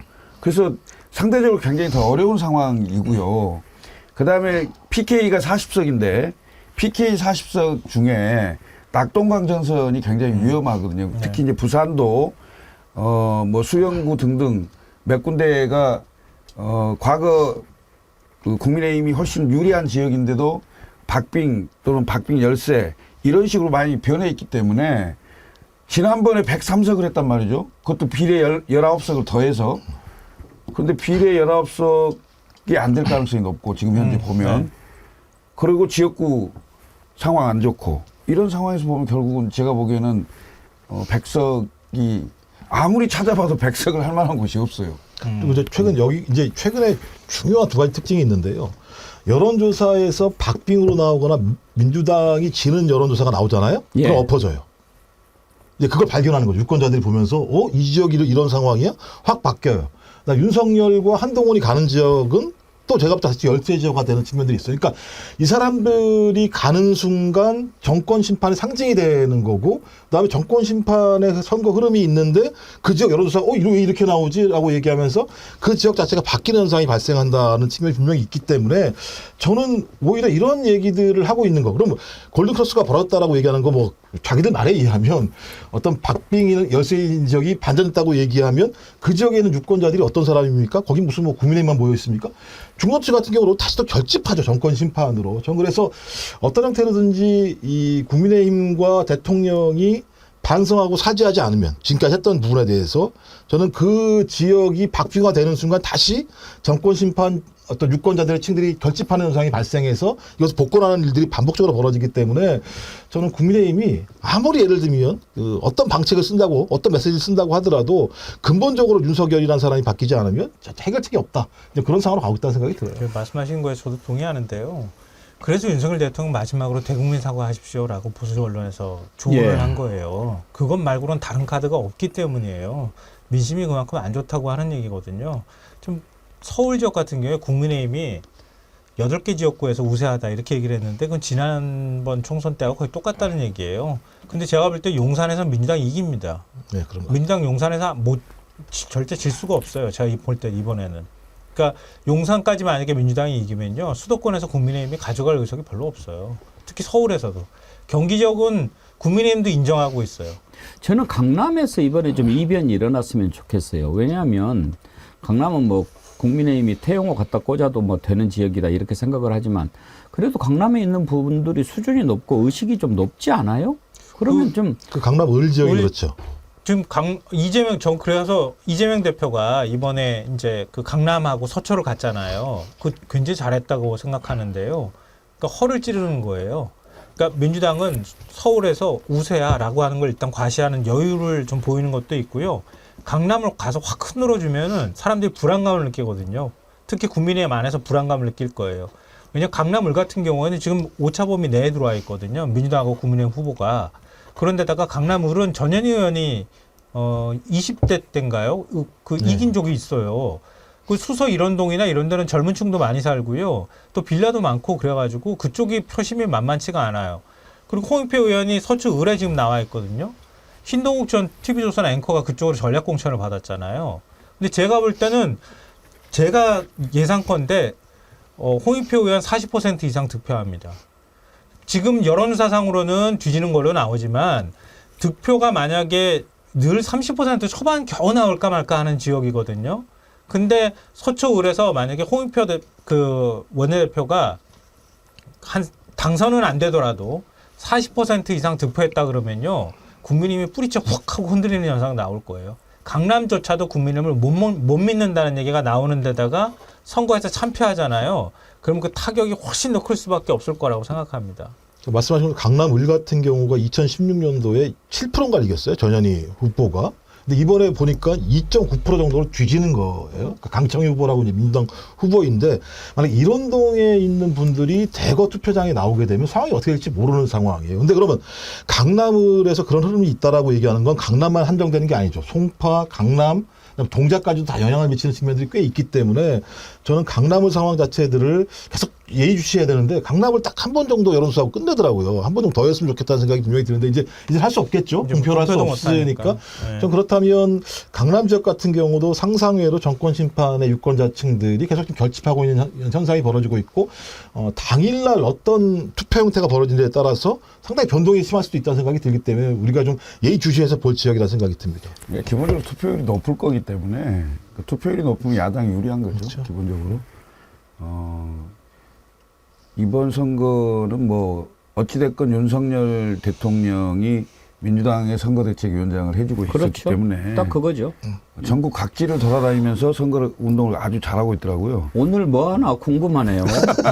오늘 또 한번 나와서 한마디 해주고 내일은 김건희랑 같이 나와서 한번 좀 이야기해주면 참 여러 가지로 볼만할 텐데 참 궁금하네요. 뭐 하시나? 예. 김재항님, 골든크로스란 말 자체는 뒤지고 있다는 뜻 아닙니까? 그러니까요. 복만삼님, 흐름이 바뀌는 게 골든크로스인데 한동훈이는 지금 산타크로스하고 좀 헷갈리나 봅니다. 정주기님 5만 원 슈퍼챗 보내시면서 어제 동생과 술 약속 취소돼서 굳은 돈 보냅니다. 적은 금액이나 마지막까지 저 대신 싸워주십시오. 진짜 너무 간절합니다. 첨언하는데 골든크로스가 아니라 영이 철이 크로스죠. 골드는 무슨 개뿔 그러셨는데 카라님 골빈크로스 한동훈 골든크로스 얘기 듣고 제가 좀 어처구니가 없었어요. 어처구니가. 여러 차례 말합니다. 이번에 확실하게 보여줘야 될 이유. 저런 자들이 또다시 국민을 속이는 일이 없도록 해야 합니다. 저는 어제 이재명 대표 그 얘기하는데 공감했어요. 잘못하면은 회초리를 들어야 된다. 그런데 회초리를 가지고 안 되면 어떻게 해야 되냐. 그걸 뺏어와야 된다. 그래야 됩니다. 이거 안 바꾸면 그전에 제가 이런 생각 먹은 적이 없었어요. 사실.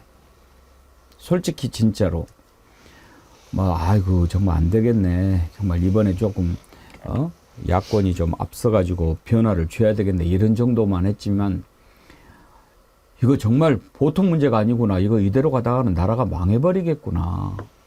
어떻게 만든 나라인데 이 나라를 망하게 놔둔단 말인가. 정말 빨리 끌어내려야 되겠구나. 이거 그렇지 않으면 방법이 없구나. 이렇게 생각한 거는 제 평생에 처음입니다. 이재명 대표에게 한번 들어보고 가죠.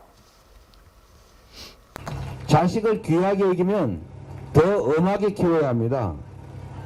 귀한 자식일수록 나쁜 짓 하면은 그러면 안 된다 야단치고, 그래도 말 안 들으면 패초리로 때리고, 그래도 안 되면 더 엄하게 징계를 해야죠. 책임을 묻고 혼을 내야 됩니다.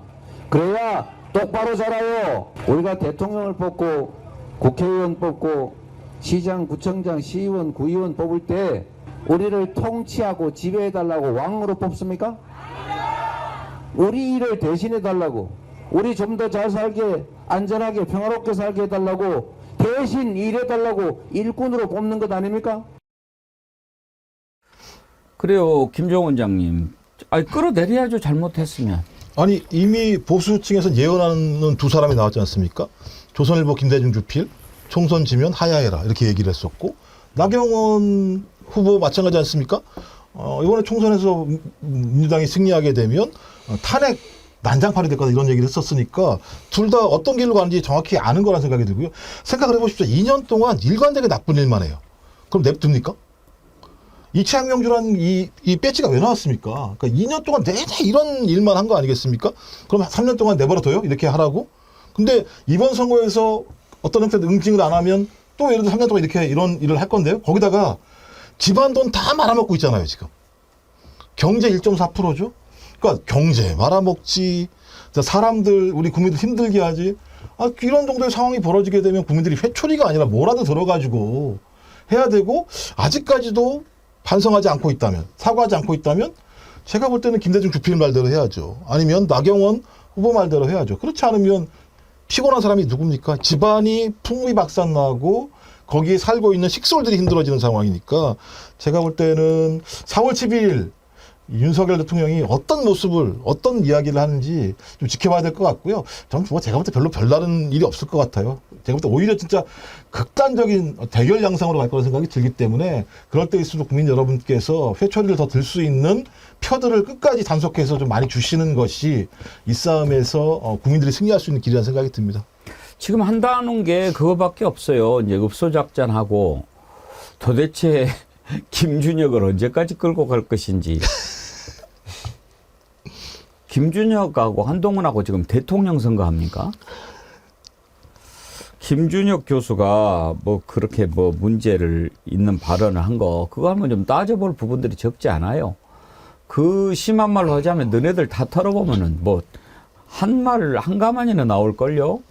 그런데 계속 입만 들면 그걸 하는데, 이제 문제는 그 쓰레기 종편들이 그걸 계속 또 틀어대요. 그러면 중도층 표심이 조금 흔들릴까 봐. 제가 앞부분에 말씀드렸지만요, 이번 선거 끝나면 정리할 놈들 하나둘이 아니에요. 딱 좀 적어 놓읍시다. 어떤 놈부터 정리를 해야 될지. 1번, 2번은 대충 정해진 것 같고 3번까지. 4번, 5번은 어떤 놈을 집어내야 될지 모르겠네. 우리가 좀 조각을 좀 합시다. 데스노트를 말씀하시는 거. 저희 영어를 잘 못하니까. 이번에도 지금 뭐 한동훈 간 데마다 김준영 얘기하고 막 그러는데, 또 조국도 많이 거슬리겠죠. 뭐 조국식 사회주의 또 그런 얘기를 해요. 그 말 한번 들어볼까요? 이건 또 무슨 말인지. 조국식 사회주의를 얘기합니다. 알고 계시죠? 세금 징세권을 동원해서 여러분들의 임금을 깎겠다는 겁니다. 여러분, 이런 초등생 같은 발상 있습니까? 덜 받는 분들을 더 잘 벌게 해주겠다는 게 아니라 잘 받고 있는 사람을 임금을 내리겠다는 겁니다. 이게 무슨 소리죠? 그렇게 되면 소비는 누가 하며, 그렇게 되면 누가 더 열심히 노력할 겁니까? 대한민국은 정당한 노력을 폄하하는 나라가 아닙니다. 그래서 여기까지 잘 살게 된 나라 아닙니까? 정당한 부를 폄하하고 질시하는 나라가 아닙니다. 그걸 무너뜨리는 걸 막아주시는 것이 바로 애국심입니다. 저는 나라를 사랑합니다. 여러분도 그렇지 않습니까? 저 말이 무슨 말인지를 떠나서 저는 지금 저걸 보면서 아유 그래도 한 며칠이에요? 이틀? 10일 날은 운동 못 하죠. 못하죠. 이틀만 지나면 제가 안 들을 수 있겠다 싶은 생각이 듭니다. 아 도대체 나 정말 좀 듣기가 짜증나서 죽겠어요. 뭔 말인지도 모르고 막 하면 보고 있으면 그냥 아휴. 아니 그리고 이 한동훈이 나쁜 인간인 게요. 예를 들면 무슨 뭐 세금을 더 내게 한다 이렇게 얘기하잖아요. 실제로 지금 이 윤석열 정부가 국세를 납입을 했는데 임금노동자의 그 국세 비율이 플러스 2%가 됐어요. 그러니까 세금을 더 많이 내고 있고 기업하고 법인들이 세금을 덜 내고 있는 상황이에요. 그러니까 제가 볼 때 계속 한동훈으로 나가서 누구 욕하느냐? 윤석열 대통령 욕하고 있는 상황이 벌어지고 있는 일들이 계속 지금 제기되고 있고 이 감세가 안 되니까 어떻게 하느냐? 감세를 하려면 이제 국회에서 통과가 돼야 되잖아요. 그러니까 매에서 감면을 하는데 감면이 지금 법정안들을 넘어서고 있는 상황이에요. 근데 누구를 감면하고 있느냐? 기업하고 예를 들면 소위 부자들만 감면을 하고 있는 상황이에요. 그러니까 자기 스스로 자기가 모시고 있는 대통령이 지금 조국식 사회주의를 하고 있다는 사실을 모르니까 저렇게 얘기하고 있는 거예요. 답답해요, 제가 볼 때는 어느 순간. 조국식 사회주의가 뭐예요, 김성환 평론가님? 잘 모르겠어요. 그거 아마 사회연대 임금제인가 그거 도입한다고 얘기한 걸로 아마 얘기를 하는 것 같아요. 그러니까 대기업이나 이런 데는 임금이 상대적으로 임금 수준이 높은데 비정규직이나 이런 경우에는 또 중소기업도 역시 마찬가지지만 임금 격차가 너무 벌어지잖아요. 그러니까 기업한테 정부가 세금을 보전해주면 기업 입장에서 임금을 올릴 수 있는 부분들을 좀 억제를 하거나 아니면 임금을 조금 내려주면 사회 전체가 전체 임금 수준이 올라가는 현상이 나타나지 않겠느냐 이렇게 얘기를 한 건데요. 지금 일부 경제지에서 굉장히 비판을 했던 내용이에요. 왜냐하면 임금을 더 올려줘도 모자랄 판에 임금을 깎으려고 하느냐 이런 논리로 그것도 세금을 지원하면서 깎으려고 하느냐 이런 논리를 지금 주로 보수 경제신문에서 얘기를 한 건데 그 논리를 그대로 갖고 와가지고 저렇게 공격을 하는 거예요. 근데 이거는 사회적인 합의나 약속에 관한 부분이잖아요. 외국 같은 경우에도 사실은 저 독일식의 어떤 사회적 대타협이나 이런 거 얘기할 때도 임금을 좀 많이 받는 사람들은 좀 억제하고 받지 못하는 사람을 끌어올려주고 이렇게 하면서 사회를 중산층을 좀 두텁게 만드는 작업들을 하는 과정들이 있단 말이에요. 근데 근본적인 취지에 대해서는 전혀 생각 안 하고 저런 식으로 사회주의다 이렇게 막 비난하는 데만 지금 열을 올리고 있는 거 아닌가 싶어요. 그리고 거기다가 또 추경호 뭐라 그랬습니까? 임금 올리지 말라고 그랬잖아요. 인플레이션 발생한다고 얘기하고. 맞아요. 그잖아요. 기억나요. 그러니까 자기 정부가 했던 일을 그다음에 거기다가 프랑스나 유럽 같은 경우는요. 사회연대라는 걸 만들어서 예를 들면 상대적인 평등성들을 통해서 소위 사회를 좀 더 민주적으로 만들려고 노력하고 있어요. 그럼 예를 들면 프랑스식 정책을 펼치면 그게 뭐 문제가 있는 건가요? 그러니까 한동훈이라는 사람이 검사 생활만 해가지고 세상을 모르는 것 같아요. 그냥 예를 들면 공격할 수 있으면 뭐든지 갖고 와가지고 쓰려고 하는데요. 세상은 다양하기 때문에 다양한 방식을 통해서 그 사회 조건에 맞게 사회를 갖다가 민주적으로 구성하는 노력들을 해야 되는 건데 정반대 얘기를 하고 있으니까 제가 공부 안 하니까 저래요. 내가 보기엔 저렇게 유세하면 표가 안 돼요. 그렇죠. 왜냐하면 네. 선거는 다수파 연합 득표가 많은 사람이 이기는 거잖아요. 네. 그러면 집권당의 대표나 집권당 후보는 본인이 할 수 있는 게 훨씬 많아요. 상대를 공격하는 것보다 나는 뭔 일을 하겠다는 얘기를 많이 해야 되거든요. 예? 그런데 예를 들어서 야당을 공격을 했어요, 여당에서. 그럼 야당의 표가 떨어져 나오면 그게 여당으로 가지가 않아요. 여당 표가 되지를 않아요. 결국은 자기 지지층을 공고히 하는 그런 유세밖에 안 되는 거거든요. 결국 전혀 중도층을 향해서 표를 더 끌어올 수 있는 그런 유세가 전혀 아닌 거예요. 제가 보기에는 국민의힘에 전혀 도움되지 않는 유세를 하고 있는 것이다. 오히려 야당, 민주당을 많이 공격해줘서 민주당에서 떨어져 나온 표가 제3지대로 많이 오겠네요, 보니까. 아주 틈새 전략 좋았습니다. 정어리 절찬님, 오집중님, 한의원에서 일하시죠? 앵커님 너무한 거 아닙니까? 한의원인데요. 수납하다가 한동훈 따라하셔가지고 못 참고 빵 터졌네요. 환자분 어리둥절. 별로 안 닮았는데 뭐 그런 걸 보고 빵 웃으셨나요? 제가요 지난번에 한번 흉내냈는데 너무 여러분들이 안 먹어주셔가지고 집에서 보면서 이렇게 좀 따라서 해보려고 하는데 기본적으로 저하고 너무 달라가지고 흉내를 도저히 못 내겠어요. 난 너무 뭔가 막 좀 뭐랄까 아주 기본적으로 동작이라든지 이렇게 좀 목소리라든지 이런 게 너무 유치하다 그럴까? 뭐 좀 그런 가볍죠, 가벼워. 가벼워요. 네. 아주 가볍기가 이를 데 없어요. 네. 그 중량감이 없죠. 더군다나 정치 경험도 없는 데다가 예. 목소리, 태도 이런 게 전혀 그 설득력이 없어요. 아니 그리고 원고 써주는 사람도 없나요? 맨날 그렇게 영혼 없는 얘기를 계속 국민의힘 할 겁니다. 뭐 보여주겠습니다. 뭐 맨날 그렇게만 얘기하니까 그런 게 뭐가 울림이 있겠어요. 그래도 어쨌든 기조는 누가 짜주는 것 같긴 해요. 말을 보면. 근데 그걸 저런 식으로 풀어가지고 그래서 사람들한테 호감을 못 얻는 게 제일 큰 문제인 것 같고요. 저는 지지하지 않더라도 예를 들어서 어떤 얘기들을 딱 이렇게 할 때 훅 이렇게 좀 느끼는 게 있어요. 어우, 센 거 들어왔다. 정말 저런 것은 이제 이쪽에서 방어를 잘해야 될 텐데 저런 거 어떻게 받아치지? 뭐 이럴 때는 있거든요. 근데 단 한 번을 훅 들어오는 게 없어요. 뭐 긴장시키는 게 없어. 그냥 영혼 없는 얘기를 계속 했습니다 하면 오는데 참 딱하다. 옆에서 도와주는 놈도 없나. 제 생각에 이제 뭔가 팔랑된다, 깝죽된다. 예. 그러니까 꼭 미팅 처음 나와본 사람 같은 느낌 있잖아요. 뭘 할지 몰라가지고 설레벌치면서 좀 잘 보여보려고 하는 모습들을 가지고 있는데 저는 그러니까 가장 큰 문제는 민심과 여론의 데이터를 가지고 정확히 설명을 하는 캠프 내에 전략가들이 없으면 저런 일이 벌어질 수밖에 없는 거거나 아니면 저렇게 보고했음에도 불구하고 그 보고 내용을 가지고 그 숫자가 뭘 하면은지 모르니까 저렇게 이해하는 둘 중에 하나거든요. 근데 제가 볼 때 후자인 것 같아요. 아무리 국민의힘이 민심과 여론을 모른다고 하더라도 뭐 여의도 연구원 같은 경우 옛날에 상당히 정확한 여론조사를 했다는 거고 이런 작업을 했다면 충분히 엄중한 상황임을 보고했을 거고 이 엄중한 상황이면 우리가 역대적으로 이런 일을 해왔으니까 한동훈 당신도 이렇게 하셔라고 제안을 했을 거라고 보거든요. 근데 제가 볼 때는 한동훈은 그 제안이 뭔지를 정확히 이해를 못하는 거죠. 과거에 윤석열 대통령이 강서구청장의 김태우를 갖다가 3개월 만에 사면보고 시켜서 후보로 만들어서 이길 거라고 생각했던 방식과 유사한 일들을 벌이고 있기 때문에 저는 진짜 둘이서 잘 논다 이번 판에 이런 생각이 듭니다.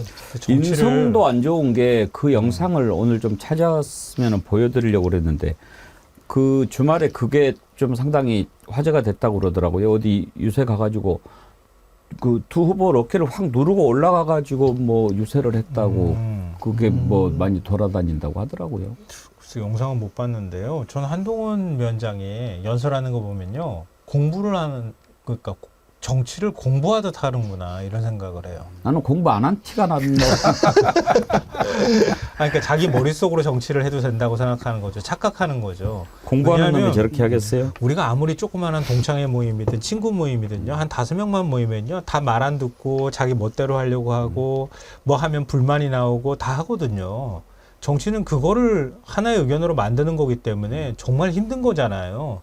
그렇기 때문에 정치가 중요하고 가치가 있는 행위인데 한동훈은 정치를 그냥 막 굉장히 뭐랄까요? 뭐 한동훈식 표현을 빌리자면 쓰레기 같은 사람들이 쓰레기 같은 정치를 지금 해온 거라고 정치권을 그냥 매도해버리잖아요. 그러면서 자기는 잘할 수 있다고 얘기하는데 거기는 눈물도 없고 감성이 없잖아요. 국민들은 선거 공간에서 감성을 느끼거든요. 그러니까 이재명 대표가 민생회복지원금 25만 원 준다고 할 때 전통시장에 가가지고 이쪽 정육점에서 돈 가서 쓰면 이 돈이 일로 흘러가고 이 돈이 일로 흘러갑니다. 이렇게 하면서 쭉 이렇게 간판을 보면서 얘기하잖아요. 그래야 되는 거거든요, 사실은. 근데 한동훈 위원장은 가가지고 그냥 외운 거를 막 시끄럽게 떠드는 것처럼 사람들의 마음을 움직이지 못하게 하는 선거 방식을 쓰고 있단 말이에요. 그러니까 그 자리에 사람들이 가 있어도 아주 뭐 극렬 지지자면 모르겠는데 그렇지 않은 사람들은 뭔 소리 하는 거야? 그러고 그냥 가버리는 거죠. 끝으로 제3지대 한번 좀 짚어보고 가죠. 오늘 또 우리 김철근 총장도 오셨는데 개혁신당은 7번이죠? 네, 7번입니다. 예. 이렇게 합니다, 이렇게. 그게 되게 애매하다고 그래가지고 고민이 많으셨다고 그러는데. 7이에요? 예. 근데 밑으로 내려가네.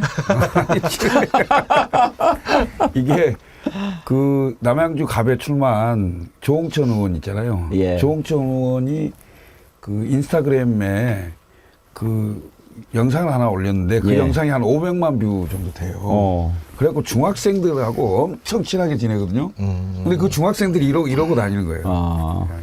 저기 실제로. 참고로 지금 우리 저 정어리원들이 예. 김철근 총장 봐서 얘기 들어주고 또 개혁신당 별로 걱정이 안 돼서 그냥 웃고 봐주는 것만 알고 계세요. 그래도 우리 김철근 총장 나오셨는데 끝까지 그 최선을 다하시라. 그게 아름다운 모습이니까. 우선 그 말씀 이준석을 드리고 좀 싶고. 살려서 보내주세요. 봅시다. 자, 이준석 대표 최근 유세 장면 하나 보시죠. 살이 좀 빠진 것 같더라고요. 한번 보실까요? 우리 개혁신당 동탄의 문제를 해결하는데 앞장서겠습니다. 저에게 지역구 투표 한 표 주십시오. 하지만 거기에 더해서 우리 개혁신당의 훌륭한 비례대표 후보들에게도 소중한 한 표 주십시오. 예. 지역구 지금 솔직히 말해서 참 지역구는 몇 군데 후보 43명 후보 거기에서 이준석 대표 말고 기대할 만한 지역은 현재 솔직히 현재는 없죠. 예. 그래도 이제 전체적으로 어떤 의미가 있는지는 선거 끝나고 한번 분석을 한번 해보도록 합시다. 다만 이준석 대표가 이제 대표로서 또 지역구의 바람을 이렇게 잘 일으키려고 했는데 제가 보기에 개혁신당이 힘든 것 이제 제 견해입니다만 두 가지 점에서 좀 아쉬웠죠. 첫 번째는 이낙연 쪽과 합쳤다가 갈라지면서 큰 타격을 하나 입은 것. 그 다음에 이제 김종인 위원장이 공천하면서 정말 함께 일을 했고 힘을 실어야 될 사람들을 쳐내면서 힘이 쏙 빠진 거. 그 두 가지 겪으면서 그나마 지금 이렇게 하는 것도 이준석 개인기로 버티는 거지. 김종인 위원장을 왜 불렀어요? 이준석 대표가 불렀잖아요. 에이, 그건 제가 보기에 아주 패착이라고 봐요. 왜냐하면 이제 이건 나중에 끝나고 얘기합시다마는 이제 선거 끝나고 이준석이 보여주는 브랜드가 뭐예요? 미래, 젊음 이런 거잖아요. 김종인 위원장하고는 전혀 안 맞는 건데 그걸 조금 잘못했다는 생각이 많이 들어요. 하여튼 뭐 내일 모레 선거니까요. 7번 기억하시고 이준석은 꼭 살려 보내주세요. 그래요. 그리고 이제 조국 대표 발언도 한번 들어볼 텐데 저는 이번에 알았는데 지역구에 후보를 못 내고 이렇게 비례 정당만 낸 경우에는 또 마이크를 못 쓴다면서요? 선거운동 할 수 있는 도구가 없어요. 아, 유세차가 없잖아요. 그렇군요. 그러니까 그럼 지역구를 내면은 국회의원 선거는 중앙당과 시도당의 유세차를 만들 수가 없어요. 예, 그래서 유세차가 하나도 없죠. 그랬군요. 그러니까 대통령 지금- 선거, 지방선거는 중앙당과 시도당의 유세차를 만들 수가 있어요. 그러니까 조국 신당이 지금 뭐 여론조사 보면은 막 지금 비례대표 정당에서는 1등 할 정도로 이렇게 돌풍을 일으키고 있는데 그렇게 못하니까 KBS인가 어딘가 KBS도 아마 그랬을 거예요. 주요 뉴스를 보는데 단독 꼭지는 고사하고 발언 유세 녹취 하나도 안 내주고 앞번에 국민의힘 딱 이렇게 오늘 뭐 유세 장면하고 그다음에 그 다음에 뭐라고 그런지 알아요? 민주당도 아니야. 야권을 보겠습니다. 그래가지고 국민의힘 한 3분 해주면 그 다음에 민주당, 녹색정의당, 개혁신당, 뭐 새로운 미래, 조국신당 그걸 폐를 들어 넣어가지고 딱 이거는요 정말 나쁜 거예요. 정말 나쁜 거예요. 민심이 뭡니까? 국민의 소리 아닙니까? 그걸 철저히 무시하고 수요자는 배척하고 방송을 하는 건데 저것들도 다 또 정리해야지. 자, 조국 대표 얘기 들어볼까요? 문이 열리자마자 달려가서 투표를 한 이유가 뭐겠습니까? 윤석열 정권에게 경고를 날리기 위해서, 윤석열 정권을 심판하기 위해서 아닙니까?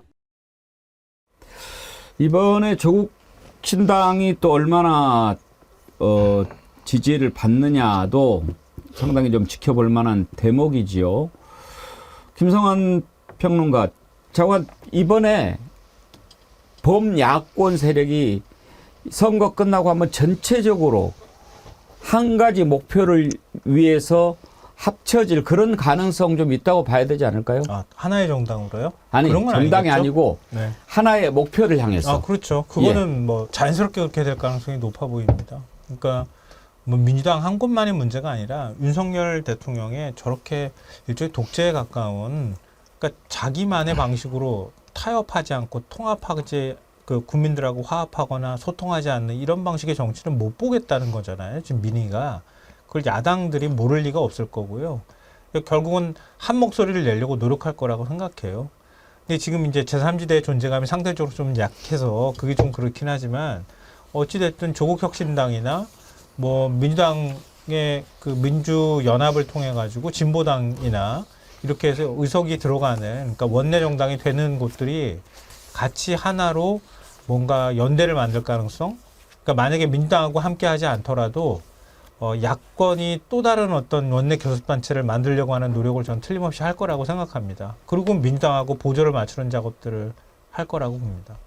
이제 이틀 남았습니다. 이틀 남았는데 정말 우리 정어리원들은 다 투표하셨겠지만 아직도 하지 않으신 분들이 혹시 주변에 있으면 우리 백운계 정치 1번지 구독 누르라고 하듯이 옆에서 많이 독려해 주십시오. 오늘 우리 김철근 총장 오랜만에 나왔더니 신기록을 세웠어요. 오늘 최고 동접자 34,419명. 최고 기록 나왔습니다. 박수 한번 쳐주세요. 자, 여러분 전하는 말씀 듣고 마무리하도록 하겠습니다.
이치학 명주 푸른 물결, 우리 여러분 함께 해주신 덕택에 심판의 날 더 확실하게 보여줄 수 있을 것 같고요.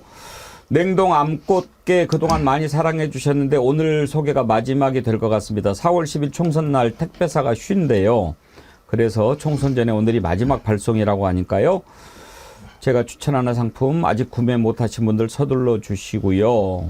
오늘 딱 하루만 반짝 특가로 해신탕 준비했다고 합니다. 넣고 끓이기만 하면 훌륭하게 드실 수 있는 몸보신. 오늘 딱 하루만 진행한다고 하니까요. 이것도 관심 가지시기 바랍니다. 지우아빠 헬리님이 이런 글을 보내셨어요. 이번 사전투표 때 제가 브로치를 선물한 지인한테 있었던 일인데요.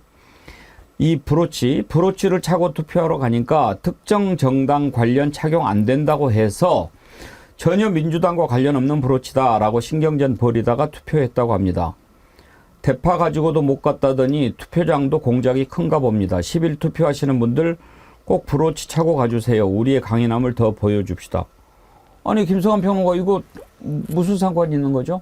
그러니까 이게 뭐 정치적 표현물이라고 간주를 했는지 모르겠는데 이렇게 하면은 선관위에서 내부 지침 다 만들어서 다 내려보내야죠. 이거 내부 지침에는 제가 알기로는 없는 것으로 알고 있는데 무슨 말도 안 되는 이걸 가지고 시비를 거는 거잖아요. 그러니까 유권자 운동이잖아요. 거꾸로 말하면. 그렇죠. 민주당에서 하는 게 아니라 이건 유권자 운동인데 유권자 운동을 하지 말라 그러면 어떡해요. 그러면 태극기 빠져도 참 안 되겠네요. 김철근 총장님. 그렇죠. 그러니까 말이 안 되는 걸 지금 얘기하는 거잖아요. 아니 근데 매를 벌어요. 그리고 저기 정어련 여러분들 초박빙 지역들이 있습니다. 그 지역에 아시는 분들이 있으면 꼭 전화해서 정권 심판해달라고 좀 말씀해 주시고요. 지금 아마 이재명 당대표가 계속 그런 지역들 갖다 이렇게 선정해서 페이스북에다 올리는 것 같아요. 하나하나 좀 전화하시면 그 지역이 변할 수 있고 그 지역이 변해야 여러분들이 원하는 만큼의 의석수를 가지고 새로운 정치를 시작할 수 있습니다. 꼭 좀 부탁드리겠습니다. 예. 그 말씀에 저도 한 말씀만 좀 덧붙일게요. 그거랑 같은 맥락의 얘기인데요. 아직 우리나라는 좀 보수가 강세인 나라입니다. 그러니까 이거는 부인하기 어려운 사실이에요. 그러니까 결집하면 이것도 만만치 않은 힘이 되거든요. 그러니까 절대 마지막까지 긴장을 늦추시면 안 돼요. 진짜 끝까지 주변 사람들과 함께 얘기하시고 마지막 본투표일에 투표 안 한 분들한테도 투표해달라고 얘기를 하시고 그러면서 끝까지 하셔야 돼요. 아니면 진짜 결집할 수도 있거든요. 그러니까 그런 점들은 꼭 잊지 마셨으면 좋겠습니다.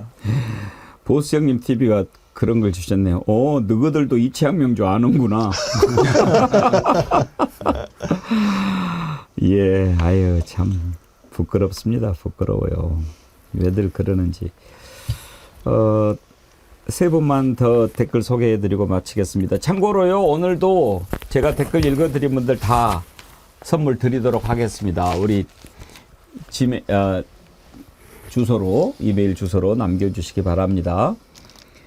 이은주님, 200석 저지선을 사수해달라는 정치 초짜 한씨 덕에 중도의 밴드웨건 효과는 커지고 진보 진영의 역결집이 불씨가 돼서 200석을 압도적으로 넘는 결과를 맞게 될 겁니다.